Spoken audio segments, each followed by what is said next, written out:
Hi, welcome to Ask the Manager. We have school committee member Jason Palitsch with us. Everybody knows Jason, but I thought it would be a good time to have Jason come in because there's so much going on with the schools lately, and unfortunately there's some bad stuff going on in schools down in Florida. Yep. I'll let you start. Certainly. First of all, Kevin, let me start by complimenting you on the blue and gold tie. I'm assuming since you become town manager, you bought about a couple dozen of those just to have them at all occasions, so good choice. I think a great place to start is, of course, you've just released your first budget recommendation as town manager. Why don't you walk us through a little bit about the process you used and what it was like for you to do that for the first time here in Shrewsbury? Sure. Well, I have to tell you, it was challenging. You know, there's a lot going on. The initial rollout of the budget, what I think is most different in Shrewsbury is, you know, it's a comprehensive financial plan. So it's not only really what's in the operating budget, you know, the day-to-day operations of the school and the town, but it's also a look at all the revenues and identifying other things that we want to prioritize and make expenditures on in the coming fiscal year. So, you know, the full capital plan is included in there. Other warrant articles with, I think, a lot of public infrastructure improvements, you know, are in my initial proposal. So we really started back in October. We initially reached some budget guidance to departments and asked them to present level services budgets with no additional staff or employees. And that really gave me an opportunity to kind of compare year over year and see what it takes to just run the town, you know, year over year based on inflation, what new costs would be on the expenditure side of things, and make some assumptions about salaries and benefits. So after that, we met with department heads one-on-one, understood what their requests are, had them verbally give me some ideas of where they'd like to make changes and on how they operate and provide better services to the citizens. And we took that information back and consolidated all of it and had to live within our means. So we couldn't fund everything that we wanted to fund. Weren't able to enhance all the services that departments would like to have. That has us settling out, at least at this point, before we've even had a conversation with the Finance Committee yet. It has been presented to the Board of Selectmen, but an operating budget of about $122 million. It's about $2 million, a little more than $2 million greater than the prior year. Total spending is pegged at right about $140 million, and that's significantly higher. That's almost 9.6% greater than the total spending request for the current fiscal year. A lot of that funding is in infrastructure, $6.5 million. Over half of that additional funding comes for some sewer improvements along Route 20, trying to spur that economic development and solidify a partnership with the city of Worcester to unlock a lot of those parcels that, you know, there's not a lot of vacancies. There are some, but, you know, better and higher uses in that commercial corridor.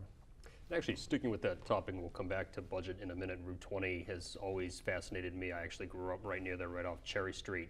And you see a particular type of usage that's been attracted to Route 20 in Shrewsbury. It's mostly light trucking.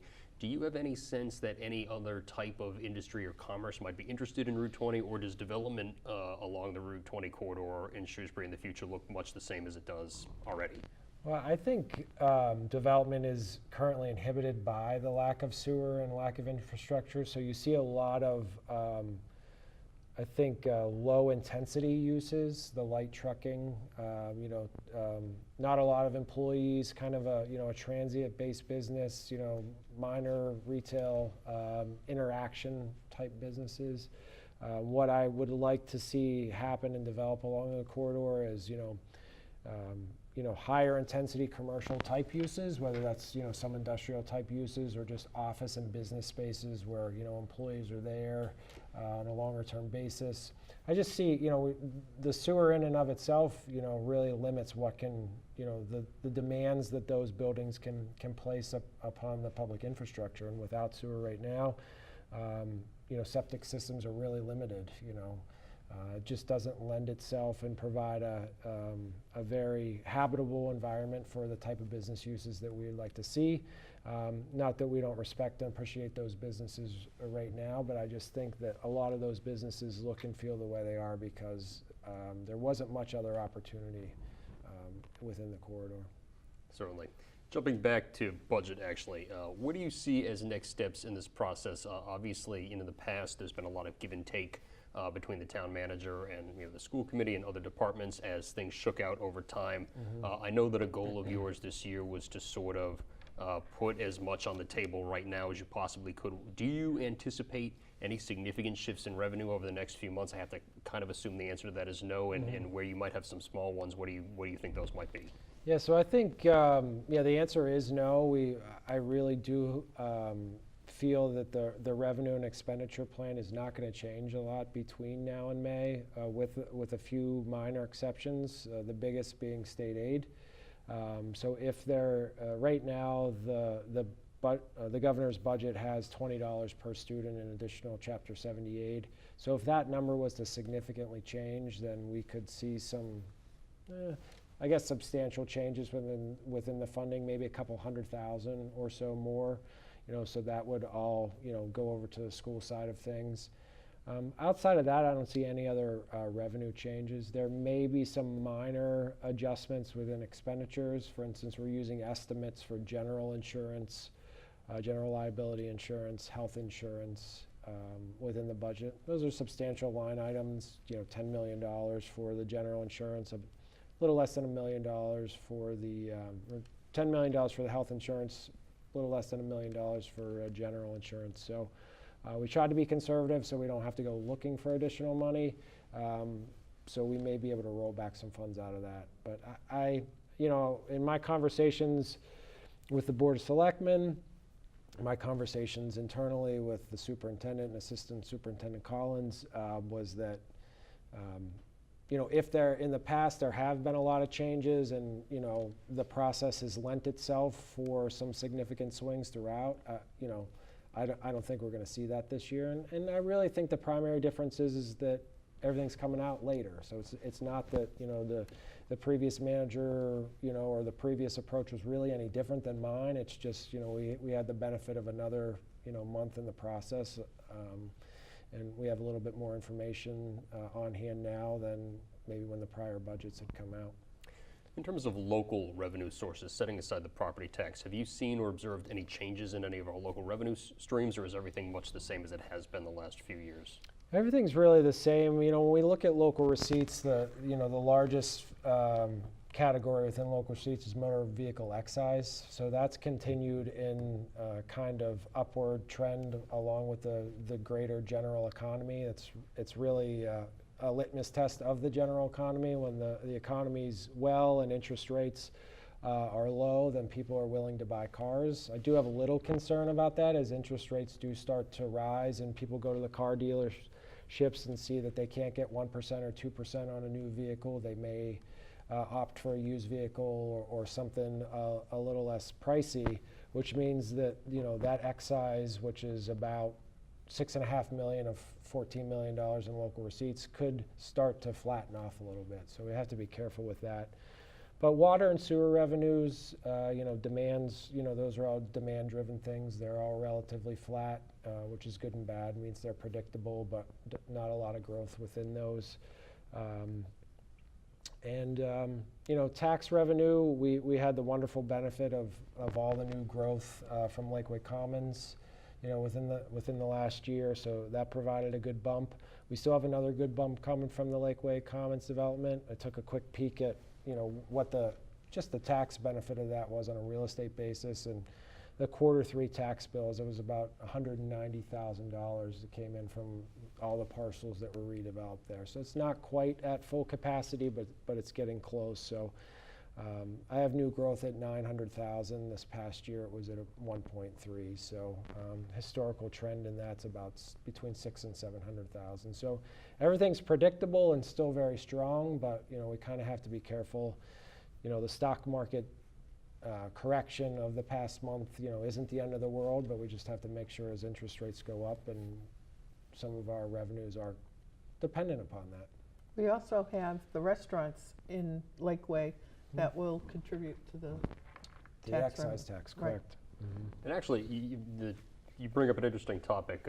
Recently, something I noticed that I found a little bit interesting, the MMA Mass Municipal Association approved a number of policy recommendations to various actors in state government, and one sort of big missive of theirs was a big piece on improving revenue sharing between the Commonwealth and cities and towns. And it was a lot of the concerns that cities and towns often have, you know, live up to your commitments with regard to circuit breaker, increased state aid. But one thing that actually caught my attention was that I've seen that MMA is actually pushing the Commonwealth to give municipalities more flexibility in setting tax rates and in potentially pursuing tax avenues outside of those that have traditionally existed. I'm curious, what are your thoughts on that overall, and do you see any potential for that, hypothetically speaking, in the future to come to Shrewsbury? I mean, it's really interesting. If you look at, and I was just having a conversation with Dr. Sawyer about this today, if you look at the intention of Proposition 2.5 in, you know, the late 70s, early 80s, whenever it came to be, it was, you know, the theory behind it, as far as I can read, is, and I think others would share this opinion if you do the research, is really, you know, 2.5% municipalities can operate within that window, you know, on their own without much oversight. If you want to go beyond, you know, 2.5% increase in your revenues, then you've got to take additional steps. And you know, I think that's changed a little bit in the minds. And I say that from a manager's standpoint. I get it. And I'm not trying to say that we need 5% every year, but when the economy grows and expenses grow, and they significantly outpace, you know, year-over-year increases of 2.5%, it's really hard to operate and provide services that we want to provide, you know, to the community.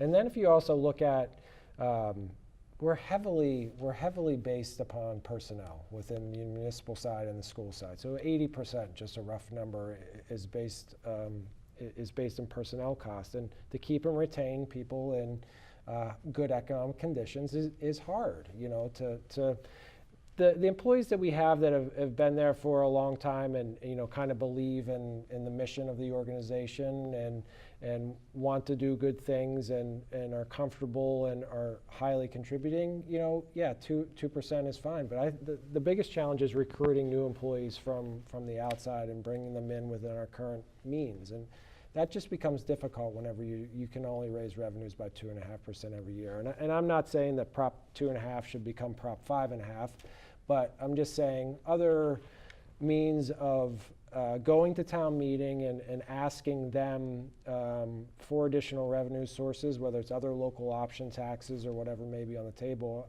I think should be considered on a community by community basis. No, interesting. And actually, of course, one thing that we continuously have a struggle in the school department is, of course, you were talking earlier about a level service budget, and from our perspective, obviously a level service budget in the schools unfortunately includes sometimes a not insubstantial cost increase. You would even mention earlier telling department directors to avoid adding any new employees, and you look at the legal mandates around something like special education, where new employees are in fact a requirement depending on what types of students move in and out of the district and what their needs are. So certainly on the school side, we have seen just expenses as they are, what somebody would consider level service, without adding really anything new, to be growing at rates that exceed those. But actually, sticking with MMA, I know that you attended their annual conference last month. I'm curious what you heard there, if there was anything of interest that you might like to report back. Yeah, I mean, it's always a good place to go. You know, really good to, you know, one, see everyone and network with other managers. You know, I find a lot of value after the keynote session and, you know, going to the floor and talking with vendors. So I was able to talk to, you know, a couple engineering firms and business consulting firms that, you know, about some things that we're working on in the DPW area to get some ideas and feedback on directions that we can take.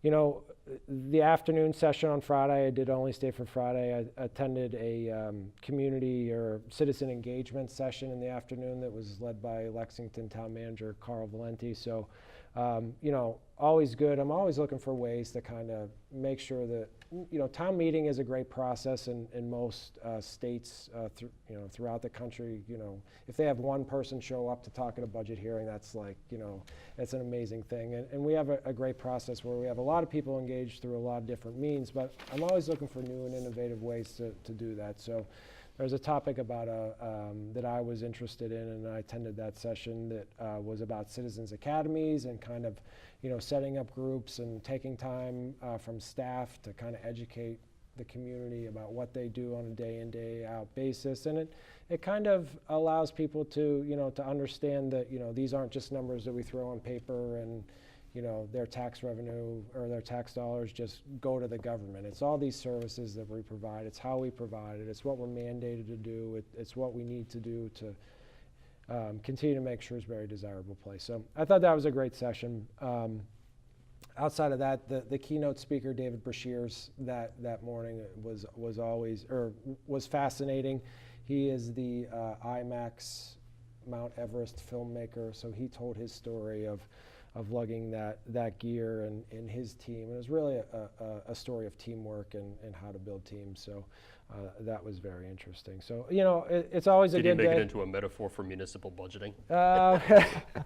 He did a fascinating job of tying climbing Mount Everest to local government service. So yeah, it was fun and enlightening and always a good session there. So. Yeah, I always enjoy going. I think there's a lot of value to going. I know a lot of selectmen were there, so definitely MMA worthwhile. always has good keynote speakers, and the networking is very valuable at that. That's definitely a fact. When you talked about Citizens Academy, you make an effort to get to organizations throughout the town. You've been to the Women's Club recently. Unfortunately, it was canceled because of a snow event. Okay. But and then you've been to the senior center. Yeah. Where else have you gone? Rotary. Yeah, Rotary, Senior Men's Club. I've been out recently discussing with various union groups and the teachers union, things like that. Health insurance changes. I have a meeting. How were you received? Oh, it was okay. I'll give myself a C. But I have upcoming current events group at the senior center. So yeah, I do enjoy getting out into the community and talking with folks. And I still have people stopping in to introduce themselves, say hi, just ask a question or two, which is always welcome as well. Yeah, Good. so it's good. One issue that I know that your predecessor, Dan Morgado, used to talk about from time to time, and that I've heard others discuss as well, is sort of the dearth or the lack of people who are nowadays pursuing municipal management as a profession. I'm just curious to get your take on that. Is that something you're also seeing? Is that a trend that's changing or getting better? Yeah, it's something I definitely am seeing. Actually read in the newspaper yesterday, I think, a big story about the city of Worcester having trouble finding a treasurer collector. We just had that similar experience. It took us, 3 months to find a new treasurer collector. Thank God it did, because we got the right person at the end. But, there are not a lot of qualified candidates in some of the municipal specialized financial fields, the accountants, and a lot of that comes from a lack of information. People don't know that there's a municipal accountant, nor what do they do, nor, and a lot of job search is related to, what it is that the salary is, and, folks don't always have the opportunity to consider other benefits that are related to municipal work. But I personally am on the Massachusetts Municipal Managers Association Future Managers Committee, and that committee is a group of current managers whose goal it is to develop pipelines and pathways into the profession. So we have spent much of the last 3 or 4 years working with UMass to change their Master of Public Policy program into a Master of Public Administration program, and also to have a municipal track within that program. So UMass has been a great partner with the MMMA, and they now have a public administration program. This fall is the first year that they offered it. They do have the track in municipal government management, and that's critical. So, it's a good collaboration from a research standpoint. We can have folks out in the field that, the students that, provide research, and we can give them opportunities for on-the-job training. But then, just to make sure that we're giving individuals who are interested in getting their master's degree the nuts and bolts that they can be successful whenever they come and work in the profession. There's another large initiative at the state right now that I've spoken with Lieutenant Governor Polito about, and that is the financial side of the house. There's a committee actively working at the state to identify ways to overcome the inability to hire qualified professionals to run some financial management operations. I personally feel some of that stems from because some of the general laws, I think, have long outlived their requirements. So there's a lot of segmentation within municipal finance, and you can say, well, that's good financial controls, but there's also a lot of other technology and automation and transparency that exists in financial system these days that doesn't necessarily mean that you have to have two separate humans doing something to make sure things are reconciling and transparent. So I think there's a lot of work that we can do from a number of different perspectives to help overcome that, but it does exist. You know, it's some of it's stereotypical government, and some of it is what we talked about before, just our inability to keep pace. You know, when the economy's booming and service sector and you know, manufacturing sector are pulling in the money, they're willing to, you know, give it out to find the right people, and we just often can't compete within those markets. And one more thing on that, I didn't think I'd talk this long about it, but That's a good topic. we also have had trouble, I think well-publicized trouble, hiring a assistant building inspector, you know, just because it's such a unique skill set. And we had trouble. We needed someone that would come on board and be able to kind of be open to, or be able to operate on their own. And we finally came to the conclusion that we wouldn't do that. So we were working with a very highly skilled consulting firm. The individual that runs that used to be the head of the Board of Building Regulations at the state. And you know, so we have actually had the opportunity that we're now providing on-the-job training for someone that has most of their certifications but just isn't quite ready to be their own. So we had to find a different model and different approach to fill that need, and I think we're on a good path to do that. So it exists across many different, I think, really highly specialized disciplines within the municipal government framework. Actually, sticking with that topic a little bit, I'm curious these days, from an employment perspective only, who do you regard as being Shrewsbury's sort of competitor towns? I know that on the school side, we have a really good sense of what other school districts do people who work in Shrewsbury, who want to work in Shrewsbury, also look at. So we kind of know who we're up against. Just from an employment perspective, what kinds of, what communities are out there do you think that we are up against? Yeah, from what I've seen recently, it's been the Lexington, Concord's, you know, outer rim of Metro West proper that have been stealing our employees. And to be quite honest with you, I think some of our organizational structure didn't always provide enough steps. You know, I don't want to have, you know, 32 layers of management, but I think we need to provide pathways within the organization where it's not just, you know, kind of line staff or administrative staff and then senior management. There has to be, you know, time where we devote additional resources and provide additional responsibilities for people to grow within the organization. And I don't always think that we have those right opportunities. So when people get to that position where they feel they're stuck, and you know, we've had department heads in their positions for 30, 40 years, and they say, well, that person's not going anywhere, they look elsewhere. So it's our job to try to find them homes within the organization and different roles that they can be challenged and, you know, meet their own personal motivations. So that's what I've seen. Potential downside to a culture that does a great job of retaining quality employees for a long time is that there's not always a lot of opportunities there. So that's interesting. Shifting topics quite a bit. So Whole Foods has opened in Shrewsbury. It was quite the monumental event. I know that my life has substantially changed because far too many of my prepared meals are now coming from there. I'm actually curious about the traffic impact. So with that site, you've gone from Spag's heyday when it was a very heavy traffic area to many years where there was almost no traffic at all outside of the CVS and Walgreens. Since the store has opened, what have you observed about the traffic pattern there? Is the new light working out? Do you anticipate that any more changes might come to that neck of the woods? So the traffic pattern, I think it has been okay. We've tweaked things at the new light with MassDOT over time, so there have been changes since the new light was installed, even though that was, you know, relatively speaking, a short time ago. So we have a great partnership with MassDOT, and we've, you know, kind of adjusted, you know, the green arrow, and can you make a U-turn, can you not make a U-turn? So I don't receive a lot of complaints about that.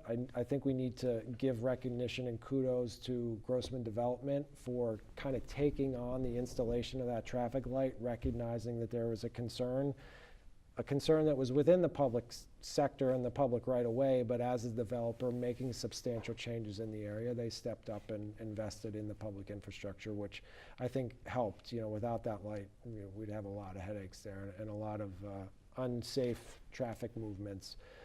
The biggest complaint that I have received was continued truck traffic on Old Mill. So we are doing our best to kind of work on two fronts. When we have to enforce and write tickets, we are now enforcing and writing tickets. But first and foremost, it's come in waves. Every time a new store opens, so we just had a few more in January when Whole Foods started filling their shelves, we have to educate. So we work with the store managers, we work with the trucking companies. You can't just follow your GPS off of 290 down Main to Old Mill. So it's an education process, and we respect the rights of those individuals on Old Mill, and they don't want a lot of trucks. It's a working process. So not a lot of complaints in the Route 9 corridor in and of itself. So I'm pleasantly surprised and happy. Hasn't been worse. What do you think of what's going on in that neighborhood? You're right around the corner. What do I think? I'm realizing there's some pretty good shortcuts to beat the light at Harrington Avenue. I'm hoping other people don't notice that. But I think that cars are still parking. My mother's house is on Melvin Ave, and there are still cars that park there every day. It's the same ones. They're in front of her house and that. So they're trying to probably leave the lot empty, and it's more convenient. But as far as the back roads have been, I think, okay. Harrington Ave is busier. And Route 9, you slow down a little bit, but somehow I think we move through okay when you compare it to how you move through Westboro or Southboro during the heavy traffic times. I think it's been a reasonable flow. Still a lot better than trying to move westbound in Westboro after 5 o'clock. Now, do I understand that some additional businesses have recently signed for some of the remaining parcels there? Is that correct? I haven't heard of any recently, but you could certainly know better than I do. Anything good? I don't remember what they were. That's what I was going to ask Kevin. No, I mean, and if I was, I don't know if any new deals have been finalized, to be quite honest with you. I certainly have the great support of the assistant town manager, Kristen Lass, on that, and she's at the headwinds of all those things. So the other thing that I want to say about traffic as it relates to Lakeway Commons is we still have intersection improvements to do, which partially funded by Grossman Development, also at Old Mill and Harrington Avenue. Yeah. And so that intersection is going to kind of be squared up, and we'll start that work in the spring. So That'll one be more good. set of improvements. Yeah. Sticking with the topic of transportation, just sort of a hypothetical for you. I know obviously transportation infrastructure improvements has been a national, state, and local conversation. I think that the White House's proposal earlier in the week might be dead on arrival, but nonetheless, if hypothetically you could pick 2 or 3 state-level transportation projects that would be fully financed and done within 6 months in terms of benefit to Shrewsbury, what would you pick? HighSpeed Rail would be number one, and significant, meaningful access to Worcester Regional Airport, or to Worcester Airport, because we have a lot of people that fly for business, and if there's easy, convenient access there, I see that as a huge economic benefit for the community. Something that I worked on a lot in Leicester. Most of the runway Where you is have in half Leicester. the airport, yeah. Yeah. But being able to work with Andy Davis at the airport and other folks at Massport, I really see that as a true economic driver and a gem in Central Mass. So why not a high-speed rail stop at the airport? But we can get residents there. Here we're relatively close. There's no good way to get there from here right now. Exactly, though. yeah. So if we could figure that out, those would be the 2 biggest things. And I think high-speed rail, honestly, across the country, would be meaningful to economic development. So. Yeah, definitely. Yeah. I mean, one topic that I know used to come up in connection with the airport quite a bit was the possibility of an exit on the Mass Pike that was dedicated to it. I know right now we were to get from where we are in Shrewsbury to go to the airport, you're talking 290, you get off near Salisbury Street, you're going down Salisbury, then you're going down Park, Pleasant, Mill, sort of that back way to the airport.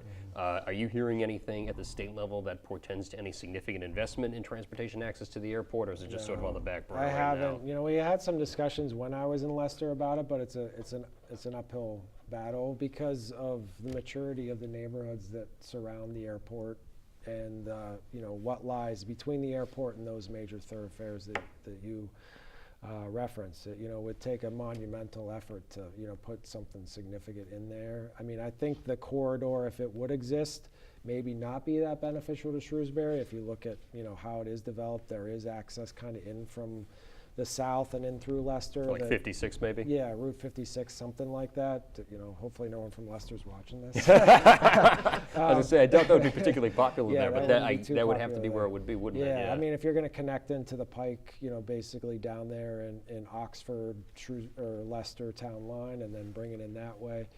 But I really do think for the overall economic benefit of Central Mass that the health of the airport, you know, means a lot. So. Go ahead. Go ahead. When you talk about, oh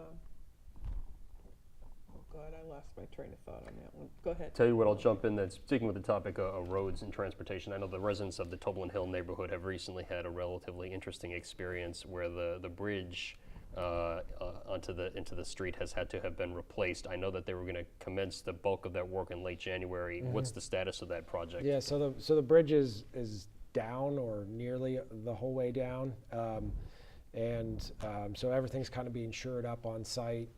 There's a sewer line that runs through there that has to be stabilized and maintained. Although we do have alternatives if we're unable to maintain it. The goal is to maintain it, and we've began internal conversations about design features and, I guess, general design parameters for a replacement for that.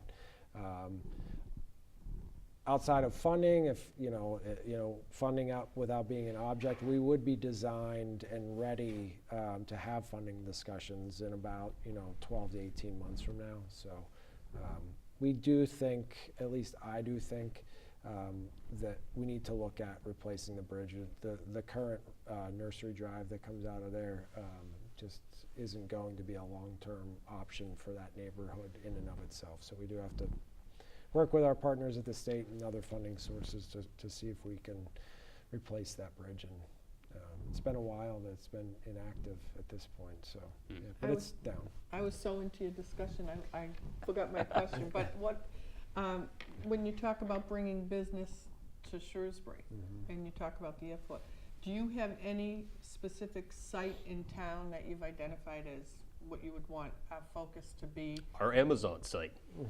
There it is on site. Yeah. Kidding. Yeah, well, I mean, I think we have several opportunities still, and most of them are within the Route 20 corridor. I don't necessarily have a site because oftentimes, the site that seems the most developable, like the Allen Farm property, you start to dig into it and you find challenges associated with it. I can say that I had a really great meeting with the folks at Charles River Lab a week ago tomorrow, and I got a tour of their facilities. But we talked about what I think is one of the most important aspects of economic development is finding a way to partner with them to bring their business partners into the community. So if they're here and they're happy, and a lot of their businesses that they work with are in Cambridge or somewhere closer to Boston, and they can show them what the benefits are to being in Shrewsbury, then I think we can create a true partnership to help the existing business and bring new business to the community. So I do think, from a general standpoint, that sewering Route 20 is going to unlock, and the marketplace is going to dictate that perhaps some of those less intensive uses along the corridor will get kind of phased out because folks will be willing to invest in different ways in that corridor. So will you have a bigger focus on getting one person to really drive that development? Yeah, I think we have to, and I talked about it a number of times. I think we need to invest in economic development internally if we want economic development to happen. And we're continuing along the lines of the organizational assessment that we started in, I guess, in full force earlier this calendar year, and I hope to have an initial draft in from the consultant. The consultants met with every department head. They've met with myself and the assistant manager several times. We had a meeting earlier this week with myself and Michael Hale and the consultants to kind of discuss some concepts, and initial draft should be coming out sometime within the next few weeks. So I think part of that will be some reshaping on how we organize ourselves without adding a bunch of staff. I made that very clear that that's not the goal of it, but kind of reshaping how we think and associate different groups and departments within the organization. And I think that will allow us to focus on really driving, putting resources in place to meet our strategy needs. So if we want commercial development, we don't have anyone that's focused on that right now. And the assistant manager has that as a responsibility, but that's a responsibility that takes thought, time, dedication, and number of hours to invest in it. So. Walkability and bikeability are two concepts that are certainly gaining a lot of traction in discussions about urban planning, and I know a lot of those conversations center around densely populated urban centers, but you're starting to see that in suburban communities as well. Do you see any opportunities, broadly speaking, for Shrewsbury to make itself friendlier to folks who want to maybe spend a weekend afternoon not in the car, but walking around or biking around, either to businesses or other recreational opportunities? I do think we can do better as a town, just enabling that. And one of the things that we are working on and are moving into the second phase or the tier 2 phase is our prioritization plan for complete streets. And that is a study phase where we identify our priorities for sidewalk improvements, bike lane improvements, and enhancements throughout the community. And one of the interesting things that I learned last week about that is we have the opportunity to kind of set up these faux sidewalks, kind of delineate where sidewalks could be. So, if we think we want a sidewalk on Prospect Street, we kind of lay it out, mark it out without doing any permanent I'm sorry, damage. you said faux sidewalks. Is this something you physically do, or is this like a computer program? No, you put you physically do it in the space, whether it's cones or some other delineation where you create a sidewalk where it doesn't exist, but you're not permanently installing a sidewalk. So you can kind of delineate that out in the public sphere and allow that to be kind of a test or pilot to see if it would work. What are the challenges? What didn't you foresee before you're actually pouring concrete and putting granite curb work into the ground, and then you realize that you have a problem because you didn't anticipate it. So, to answer your question, absolutely. I think the density in Shrewsbury, having the population of the size we do over the the total land area that we do, does lend itself to having alternative means of getting around. And then the further you look towards the town center, the more that you can see those opportunities or realize those opportunities. But then even developments like Lakeway, that's a rather walkable node within the community along Route 9, the Lakeway Business District, in and of itself, Lakeway Commons development, you can start seeing different parts of the communities or additional parts of the communities being connected in through those non-roadway transportation means. Another question, and I thought of this, of course, Donna, when you were talking about sites for potential development. So Beale is obviously first and foremost in the minds of a lot of us and various aspects of town government in Shrewsbury. Why don't you just provide us maybe with a general update on where the project is? And I know, of course, we learned that there are no perfect sites for something of that size. So maybe just a quick update on where that is and where you see it headed next. Yeah, so the first major milestone of design has been completed. That's the preliminary design phase of the project has been submitted to the Massachusetts School Building Authority. That was due to them earlier this month.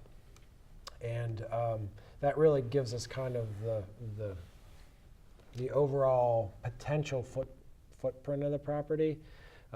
First and foremost, at a very highly conceptual, it's not like we have drawings or anything like that, but we kind of understand what the size of the building is going to be to accommodate the number of students both now and in the future. We are down to 2 final potential sites, the Allen Farm property and the Glavin property the building committee voted on. And we are rapidly moving into the second phase of design, which just takes it to a higher or more thorough level, which is preferred schematic PSR. I might miss what all the letters stand for, but we're rapidly. I think you got it. That was our school committee report last night. Good. I got 2 of the 3 letters. R something. There you go. So we're moving into that phase, under the leadership of the building committee, and that will really take us to the end of June or early July, when we'll have to make another presentation to the MSBA, and they'll give us another thumbs up or thumbs down as to whether we're on track to get our funding. So we'll be having a lot of discussions in the coming weeks. Into I think February 26th, we're going to be having a discussion about sustainable design. What aspects do we want to incorporate in? What's in the base building code? What does that mean for energy consumption? What is in the stretch code? What does that mean? And then what other sustainability features do we want to see in the building, and how does that relate to cost? Always, how does it relate back to cost? So there's a public hearing on that on the 26th, Monday. And from there we'll really start to talk about some nuts and bolts of the building. What kind of HVAC system are we going to have? And we've got to pick that site. we've got to pick that site. And as far as those 2 sites, we're doing some geotech, some borings, analysis of the groundwater, bedrock, things like that, to see which one may be easier or may exclude itself, or do we just have to pick because they're both equal? Can you talk a little bit about broadband and what Michael Hale has talked about? Because I think people have a lot of questions as to what that means to the person at home watching cable and having all the internet, et cetera. I can try, and then I'll ask Michael tomorrow how I did. But, no, but the general concept there is just a realization that internet and the internet is the conduit for how we're going to watch TV and have different types of entertainment in the home, versus the copper cable lines that hang on it. So the TV model and the network model has become incredibly expensive, and it's causing more people to leave the conventional TV markets, and it's further driving up costs. So I think the Selco Commission and Michael has done their research and realized that they're no longer going to invest in a dying industry, and they're going to refocus their resources into an industry that really does the same thing. It still provides, it's the same why, it's entertainment within the home, but it's the different how, So we're not just going to continue to invest in the railroad, we're going to now invest in the personal automobile, right? So you always got to be adaptive and stay with what the industry and the marketplace is dictating. And there's a pilot at Lakeway? There's a pilot at Lakeway for fiber to the home, which is really the most sophisticated way to provide internet connectivity and video to the homes. That was an easy project because it was a new project versus overhauling it through existing communities and things like that. So they are piloting there, and they're, just going to offer new features, and I know it's a little bit scary. The video, the cable service will still, remain as it is, and folks will have those options at different tiers and like that, probably well into the future. But really, the main investment of Selco is just changing at this point in time. And it goes along with, we can't keep up with which phone, which watch, and everything with technology. And I mean, we used to think the fiber optic cable that they talked about years back was the be all and end all. Now we're talking, we need broadband, we need higher speed technology and so forth, and we expect it. So the town really has to keep up with that. Yeah, and I mean, I think it also enables municipal operations. I have a lot of ideas and a lot of interest in quote unquote smart communities, and whether it's different sensors. Right now, I thought it was funny, I had a webinar this afternoon about data and performance in local government, and one of the topics that came up was, right now, if you have concerns over an intersection, you go out and you lay rubber hoses across the road and you study the intersection for, a few weeks, or you bring college students in and make them sit in their car and mind-numbingly, press buttons and count the number of traffic counters. But with wireless technology, maybe every intersection is always going to be monitored with a traffic sensor. So you can just constantly look at that data. And as you get more data, you can just look at it at a more granular level. So you can see what trends are in traffic and adjust traffic lights on demand for different times of the day. So it just provides us with a better opportunity to understand what's going on in the physical environment and allow us to really do what we've been trying to do in local government all the time, which is improve the quality of people's life. But how we do it has to change. Mm-hmm. I actually wanted to ask you just to get a preview of what you thought might be coming up for this year's annual town meeting. But actually, first, I'm reminded that there had been talk of a special town meeting in March, which will not move forward. So that brings us to the fun topic of recreational marijuana, which I know that just about everybody in Massachusetts is talking about. So as I understand it, a 2-2 vote at the Board of Selectmen means we will not proceed to a special town meeting to address the issue. Now, we have a moratorium in place until November on recreational sales. So what happens next? What are the options before the community, and where do you see us, recognizing, of course, this is a policy decision, where do you see us headed? Yeah, so what I took out of the Board of Selectmen meeting the other night were a couple things. So all 4 board members were willing to ask the question to town meeting, should it be banned? Should we not have anything to do with recreational marijuana in the community? The division in the board lies. And just to clarify, banning of the sales, not of the sale, uses, which is exactly. now usages, of course, statewide. The commercial part of the industry. So all the personal rights would remain. But the question between board members lies in, are we ready to offer regulations and have town meeting talk about that at the same time? Does that confuse the topic? I'm inferring a little bit, does that confuse the topic? Should we just ask the one question and then take the time to realize, other comments and feedback that we get at the time of asking that question to, if the answer is no, we don't want to ban it, we want to regulate it, then allow staff to really focus on a particular subset of bylaw versus, all the options that we have before us. I can tell you that I think staff have performed very well. We have a broad array of options for the Board of Selectmen, but things have been static in some ways in that there's no new legislation. The regulations have come out in draft form a number of months ago, but interpretations of those regulations and those laws still seem to change quite frequently. And the deadline for the Cannabis Control Commission to approve the final regulations is sometime? March 15th. Okay. Yep. And they're supposed to begin accepting applications on April 1st. Those application process in their own regulations that drafted, it has to be preceded by a public hearing.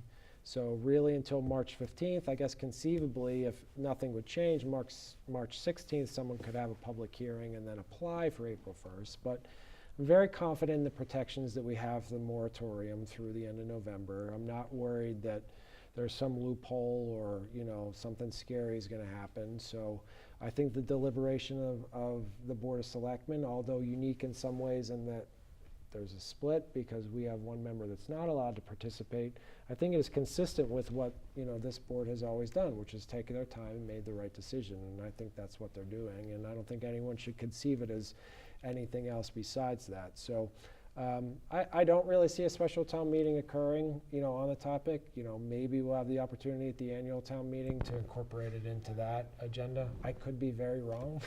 They could get back to the next meeting and the board could, come to some different conclusion.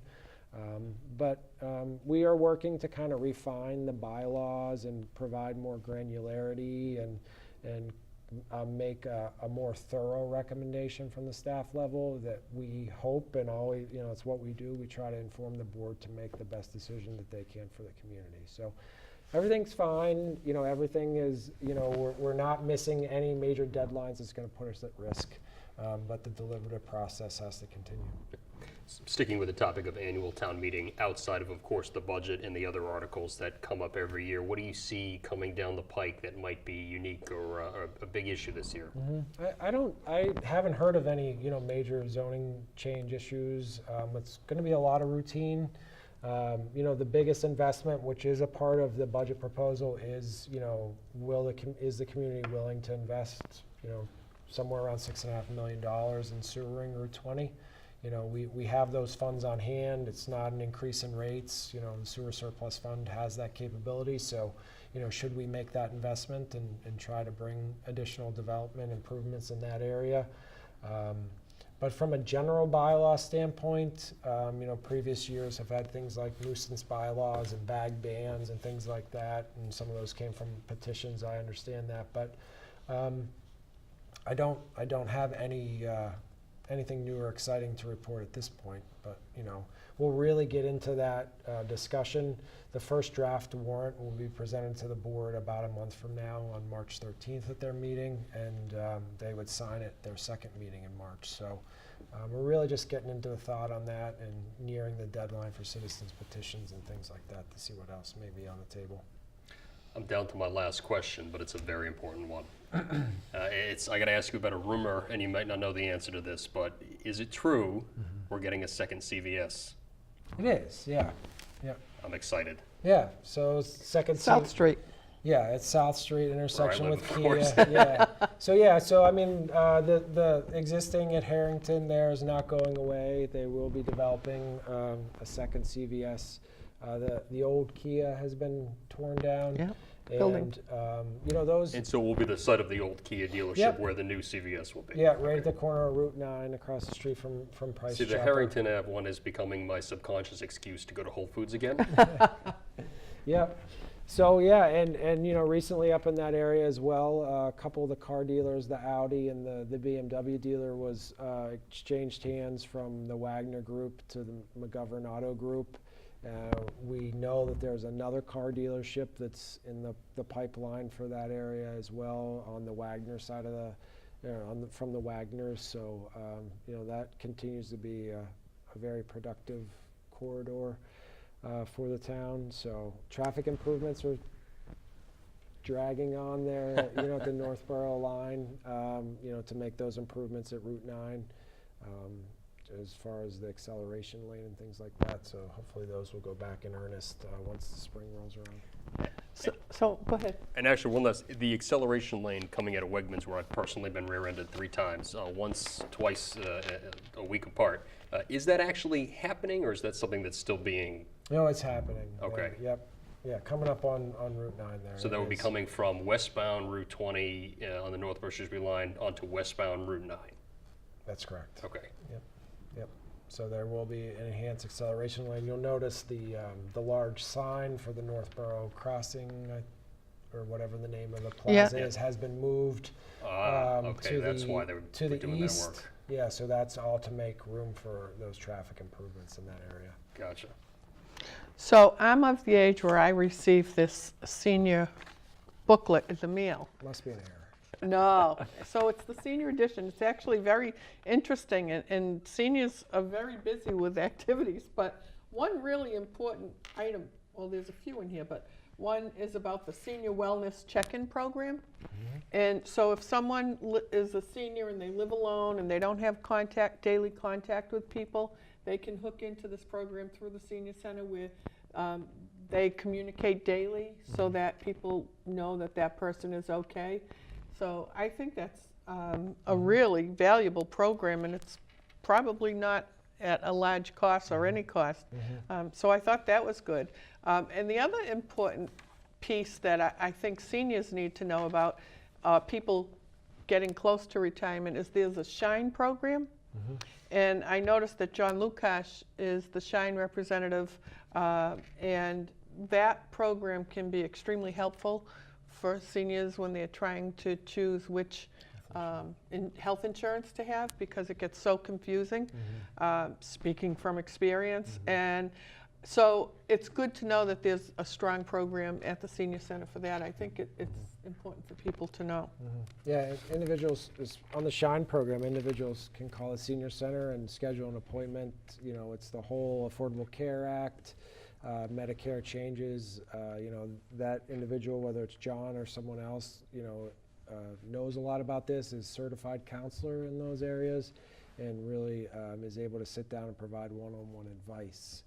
Not only how to do it, but you know what options are out there and how to get more information.